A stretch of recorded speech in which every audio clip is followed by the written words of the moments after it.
இப்போதைக்கு வரைக்கும் சரி, பாலிடிக்ஸில் மாறாமல் இருக்கிற ஒரே ஆள்னா சீமான் அவர்கள். மாற்றவே முடியாது. இது அரசியலில் ஜெயிக்கிறது அவங்களோட சாணக்கியத்தனம். ஆனால் மக்களோட கவர் உண்மை ஃபீல்டு ஒர்க் நிறைய பண்ணும். அந்த கட்சிகள்லாம் பணத்துக்காக அரசியல் பண்ணும்போது உயிர்களுக்காக உலக உயிர்களுக்காக அரசியல் பண்றது வாக்க குறி வச்சா இல்லை மக்கள் நலனுக்காக? அது மக்கள் நலனுக்காக தான், 100%. அதெல்லாம் மாற்றவே முடியாது. இப்படி பேசுகிற அரசியல் தலைவர்களுக்கு மக்கள் வாக்கு செலுத்தாமல் இத்தனை ஆண்டுகளாக கடத்தி வர்றாங்கல்ல, யாருடைய தவறு? அது மக்களோட தவறு தான். என்ன பண்ணுவாங்க, டைரெக்டாக வந்துட்டு ஒரு குறை சொல்லிக்கிட்டே இருப்பாங்க. அது எந்த பாலிடிக்ஸாக, டிஎம்கே, ஏடிஎம்கே, பிஎம்கே, நாம் தமிழ், எதாக இருந்தாலும் பாலிடிக்ஸ் தான் சொல்லுவாங்க.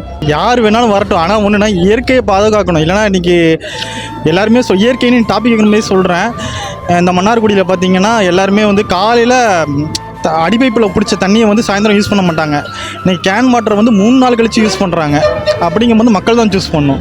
ஒரு அதிகாரம் கிடைச்சா இதில் செய்கிறதுக்கு வாய்ப்பு இருக்குன்னு நினைக்கிறீங்களா? இந்த அவர் பேசுகிற அரசியலில் பாதுகாப்பு செஞ்ச முடியுமா? அவர் பேசுகிறதுக்கு 100% செஞ்சால் தான் மக்கள் நம்புவாங்க. இன்றைக்கி என்னென்னா காலேஜ் ஸ்டூடெண்ட்டு, ஸ்கூல் ஸ்டூடெண்ட் முதல்ல அவங்க தான் நம்பியிருக்கிறாங்க. 1% இதானாலும் ரொம்ப கஷ்டம் தான் அவருக்கு. அவருக்கு ஒரு வாய்ப்பு கொடுக்கலாமாண்ணா? கண்டிப்பாக யாருக்கு வேணாலும் கொடுக்கலாம். அவருக்கு கண்டிப்பாக கொடுக்கலாம். ஏன்னா போராடிட்டு இருக்காரு. 2011 போராடுறாருன்னு நினைக்கிறேன். போராடுறாரு, வாய்ப்பு கொடுக்கலாம், தப்பு இல்லை.